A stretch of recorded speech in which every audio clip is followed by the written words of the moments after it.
How's it, grade 12? So I'm going to be going through that handout that I gave you guys on sequences and series.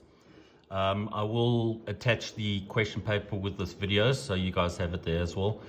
So I'm just going to read out the questions. So first question I'm going to be doing is from Trinity, from us, the 2018 prelim. And the first question is, the second term of an arithmetic sequence is -8. And the seventh term is 7. Determine the 63rd term of the sequence. So whenever you're given a question like this, write down the information. So they told us that the second term of an arithmetic sequence. So I know that it's arithmetic, so I know I'm going to be using this formula here. Tn is equal to a plus n minus 1 times d. This is given on your formula sheet.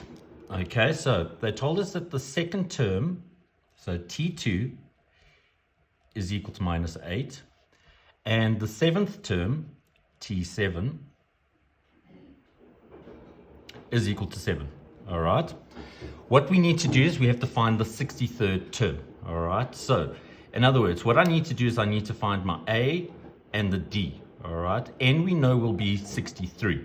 All right, so with these two, that's what we're going to do. So over here, I'm going to take this 2, plug it in where the n is, so that means this n here becomes 2.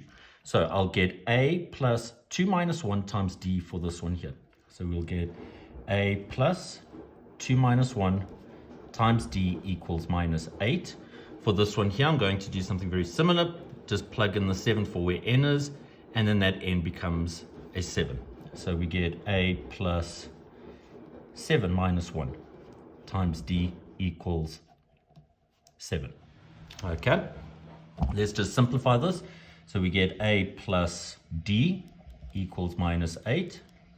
And over here we get a plus 6d equals 7. So we've got two equations, two unknowns, a and d. We can use simultaneous equations. So I'm going to work with this one over here, and I'm just going to say that a is equal to -8 minus d. We can call that equation 1. We can call this one equation 2. So I'm just going to sub 1 into 2. Right, so that a will now become -8 minus d, because we're subbing this one into this equation.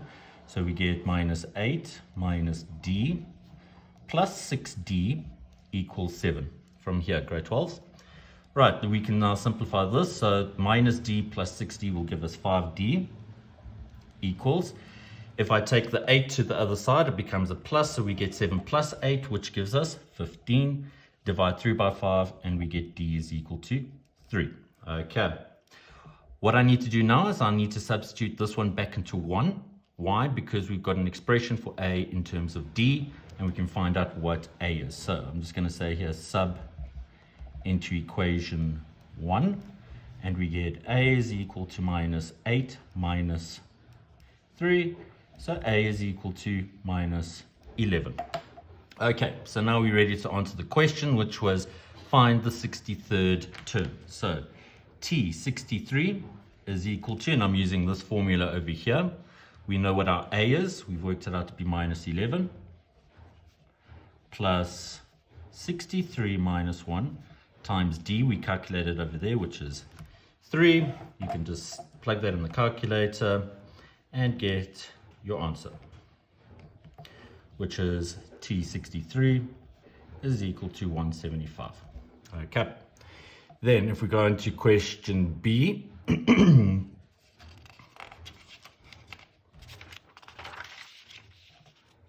okay, question B is saying determine R if we have this sigma n is equal to 1 up to infinity of 2r to the power of n minus 1 equals 12.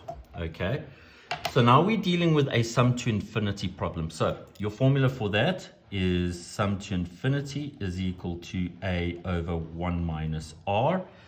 This is on your formula sheet. So whenever you're dealing with sigma, grade 12, always expand it to the first 3 terms. So I started my index where it's 1, and I put it in there. So we get 2r to the power of 1 minus 1 is 0, plus Now go to my next one, which is 2. Put 2 in there, so we get 2r.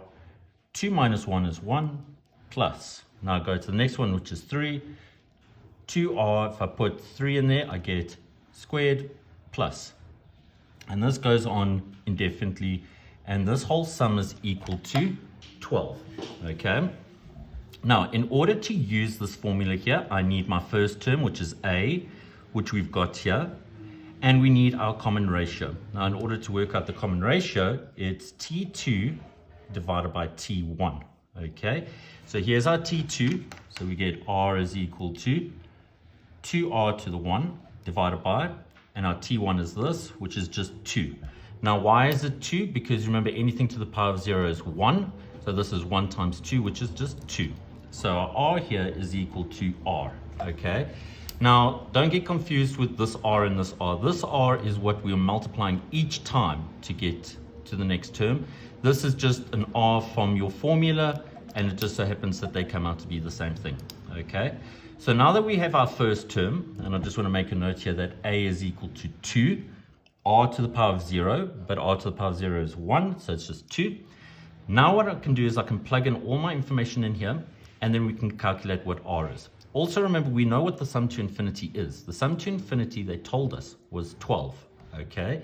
So if I put here sum to infinity is equal to 12, that means over here we're going to get A over 1 minus R is equal to 12. We know what our A value is, it's 2.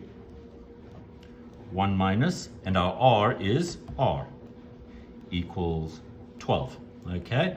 I'm going to multiply up by 1 minus R, and we get 2 is equal to 12 minus 12R. And then here we get 12R is equal to 10. Divide through by the 12, and you get R is equal to 10 over 12. And then we can simplify that to be 5 over 6. And then we've calculated R. Okay. All right, great, Tols. What I'll do is I'll make a separate video for the other questions.